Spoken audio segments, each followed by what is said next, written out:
That's why we love your brother more. My mother Victoria's cold, mocking laugh echoed off the vaulted ceilings of the Grand Harbor Ballroom, slicing straight through the delicate harp melody floating across 70 prominent maritime investors, city council members, and local press corps. Look at you, standing near the service doors in that rigid navy suit, pretending your little government salary makes you half the man your brother is, while he single-handedly runs our family's multi-million-dollar coastal shipping line. I stood rigid beside the brass-trimmed pillars in my dark service dress blue Navy uniform, my spine locked at parade rest, my thumb quietly pressing against the cold, notched edge of a titanium cipher drive stamped Whiskey 77, hidden deep inside my coat pocket. Overhead, a giant silk banner read, Valentine Maritime Annual Gala, celebrating Julian Valentine, CEO of the Year.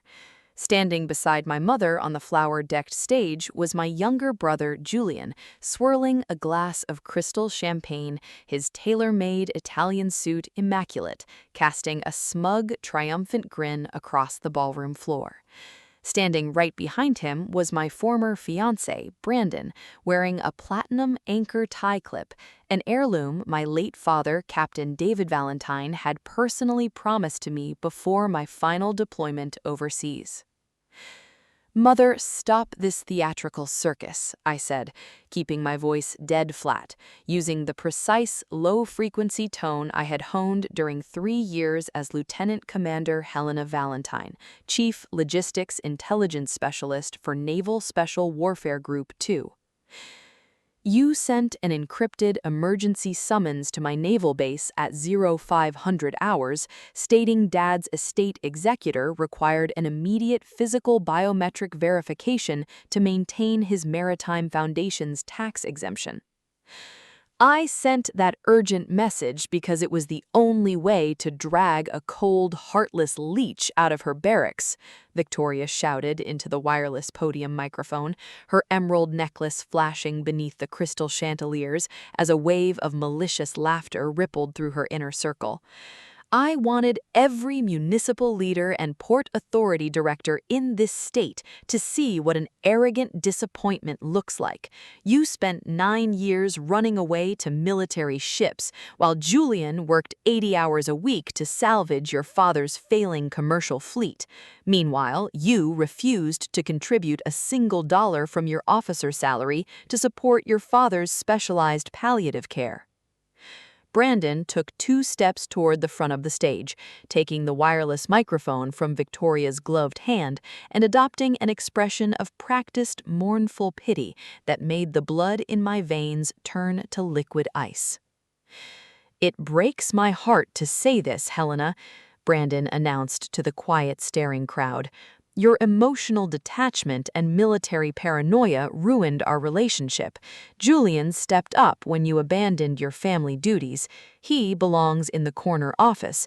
You belong in an administrative office filing paperwork." A hostile murmur rolled across the room. High-profile port investors shook their heads in contempt. A regional news crew turned their camera lens directly toward my uniform, capturing my unblinking expression. Julian leaned toward the microphone, his voice dropping into a slick, venomous whisper. "Just hand over your father's master maritime ledger key, Helena. Stop holding the family trust hostage out of spite." "The master ledger doesn't belong to Valentine Maritime, Julian. It belongs to the United States Naval Resupply Command, and Dad never transferred those shipping lanes to you." "She's delusionally paranoid," Victoria shrieked, waving her hand toward the back of the hall. "Security, remove this embarrassing nuisance before she ruins my son's night." 2 muscular private security officers dressed in black suits stepped rapidly from the shadows of the foyer, moving in on my left and right sides. But before their fingers could brush against my navy sleeve, the heavy double-glass doors of the grand entrance swung open with a resounding thud that rattled the glass fixtures. A tall, formidable naval officer stepped through the threshold, his white dress cover pristine, his chest adorned with rows of combat ribbons and gold oak leaf insignia. Commander Marcus Vance, Deputy Director of Naval Criminal Investigation Service, Fleet Logistics Division, flanked by two armed shore patrol officers. The entire ballroom plunged into an instantaneous, breathless silence.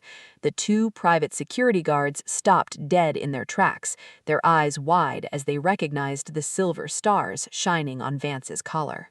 Commander Vance marched down the carpeted aisle with unyielding authority, his polished shoes striking the floor in rhythmic cadence. He walked right past my mother's table, past Brandon, and came to a sharp halt 2 paces directly in front of me. He snapped his heels together, brought his right hand to his cover, and executed a flawless, rigid military salute. "Lieutenant Commander Valentine," Vance stated, his booming voice echoing off the high ceiling like thunder. "Directive Whiskey 77 has been officially activated by the Federal Maritime Commission and the Office of Naval Intelligence. The floor is yours, ma'am." Victoria's breath hitched visibly into her chest. Julian's smug smile instantly disintegrated, his face draining of all color as his hand tightened around his champagne flute until the glass hairline fractured. "Commander Vance?" Victoria stammered into the open microphone, her voice squeaking nervously. "What is the meaning of this authority demonstration? This is a private family corporate gala. Helena is merely a junior administrative officer who was reprimanded for insubordination." Commander Vance didn't even acknowledge her presence. He remained at rigid attention beside me as I took 3 slow, deliberate steps toward the foot of the stage. I pulled the heavy, notched titanium cipher drive marked WHISKY77 from my pocket and held it up under the sharp spotlight, the exact encrypted drive my biological father, Captain David Valentine, had secretly handed to me inside his intensive care room hours before his sudden, unexplained heart failure 4 years ago.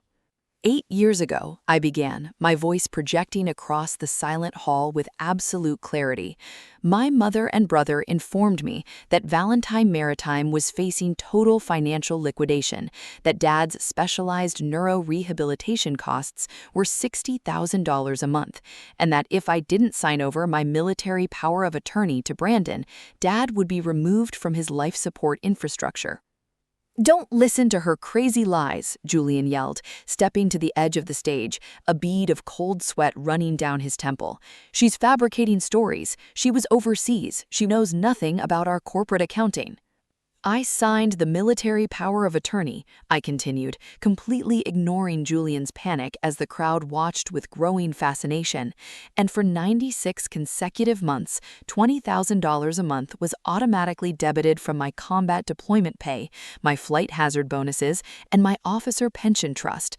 I lived in a bare, unheated rental unit off base, wore worn civilian clothes, and ate standard field rations, believing every single dollar was keeping my father alive in a private medical suite in San Diego." "It was," Victoria screamed, her hands shaking as she clutched her silver evening bag. "Every penny went straight to his medical specialists." "Then why," Commander Vance interrupted, opening a thick black federal dossier bearing red security seals, "does the official Department of Defense medical registry show that Captain David Valentine was transferred to a fully federally funded Veterans Affairs medical facility in Washington state 8 years ago, paid for entirely by his active military disability pension?" A sharp, collective gasp echoed through the room like a physical impact. Victoria stood frozen as if struck by lightning, her lower lip trembling, her eyes wide with unadulterated terror. "You lied to me for 8 straight years, Mom." I locked my eyes onto hers as a cold, unyielding fire burned inside me. "You told me Dad was in strict bio-quarantine, that visitors were prohibited by state health laws. You mailed me fake monthly medical updates bearing a forged physician stamp, so you, Julian, and Brandon could siphon over nearly $2 million of my combat pay to fund Julian's offshore accounts and Brandon's real estate purchases." "Helena," Brandon stammered, frantically stepping away from Julian, his hands raised in a desperate plea. Helena, please listen to me. I was manipulated. Your mother told me you were deployed in classified C zones and would never cross-reference local VA medical records. She said the company needed working capital to survive. You sniveling coward, Julian shrieked, turning around and slamming his glass onto the podium floor, glass shattering everywhere. I forged them because your mother swore she held valid power of attorney, Brandon shouted back, his voice cracking in sheer panic as 70 influential leaders watched the family turn on each other like starving wolves. Without breaking stride, I walked over to the primary media console at the side of the stage. I inserted the heavy titanium cipher drive WHISKY77 into the master terminal and typed in my 12-digit intelligence clearance code.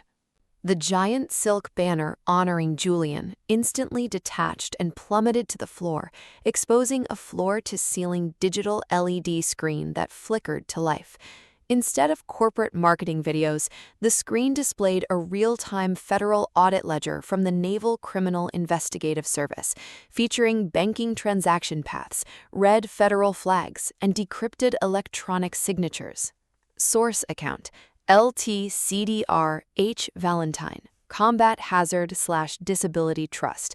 Destination account: Julian Valentine Global Holdings, Cayman Islands. Total stolen funds: $1,920,000. Classified Naval Resupply Contract number Whiskey 77, registered solely to LTCDR Helena Valentine. You told this room that Julian rebuilt Valentine Maritime through business brilliance, I said, facing the stunned city officials and corporate sponsors. Julian didn't secure our state's commercial port leases. I authorized those deep water routes using my active naval logistics security clearance during my command shifts. Brandon stole my digital access keys using the military power of attorney my mother manipulated me into signing while I was recovering from an overseas concussion. No, that contract belongs to the Valentine family name, Victoria shrieked, her voice rising to a frantic pitch. A military power of attorney obtained through fraudulent medical misrepresentation is a severe federal felony, Mrs. Valentine, Commander Vance stated with terrifying calm. At that precise moment, the double-glass entrance doors swang open for the final time. 8 armed NCIS special agents accompanied by federal marshals marched down the central aisle, their tactical boots striking the floor in terrifying synchronization.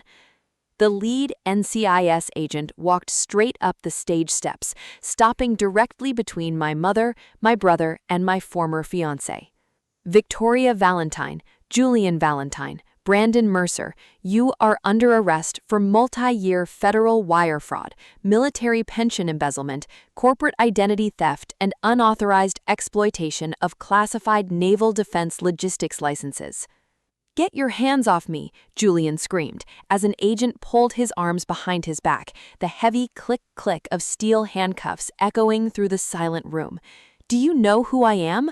I am Julian Valentine. I run this port.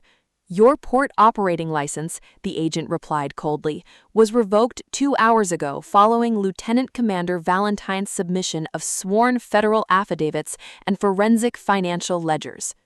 Brandon offered zero resistance. He dropped to his knees on the carpet, weeping uncontrollably as the officers secured his wrists behind his back. Victoria gasped as her expensive designer dress tore against the microphone stand as she was led away, her social status utterly annihilated before every news camera and corporate investor in the region. "Helena, stop them, please!" Victoria sobbed, her face contorted in frantic, pathetic desperation as she was hauled past me toward the exit doors. "We are your blood family. You can't let these people drag your own mother and brother to federal prison." I stood straight, my shoulders back, my chin high, looking at my mother with absolute, unshakable calm. "You said you loved my brother more, Mom," I said softly, my voice carrying into every silent corner of the ballroom.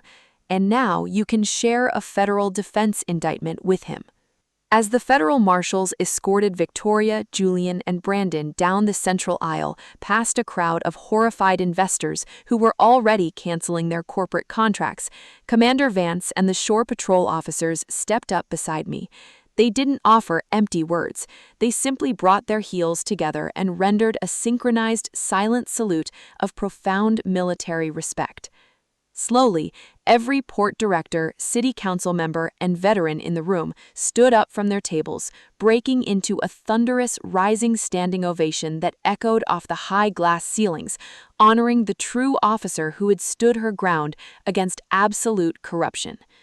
I held my head high, feeling the cold weight of truth, knowing that 8 years of psychological deceit had finally dissolved into the unshakable peace of earned justice. You cannot heal toxic family members by sacrificing your honor, your earnings, or your truth. For 8 long years, I allowed my family to manipulate my sense of duty, believing that my silent financial sacrifices were keeping my father alive and proving my worth to people who only valued what they could take from me.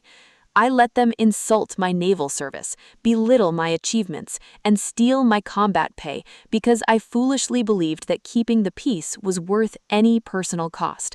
But manipulative, entitled people do not view your patience as love. They view it as an invitation to exploit you further. They will steal your hard work, dismantle your self-worth, and attempt to publicly humiliate you, all while playing the victim when their deception is exposed to the world. Real peace does not come from quietly enduring abuse to protect people who harm you. Real peace comes from standing firm in your integrity, stepping into the light of truth, and allowing the unyielding consequences of their own choices to dismantle their lies. Never set yourself on fire to keep toxic people warm.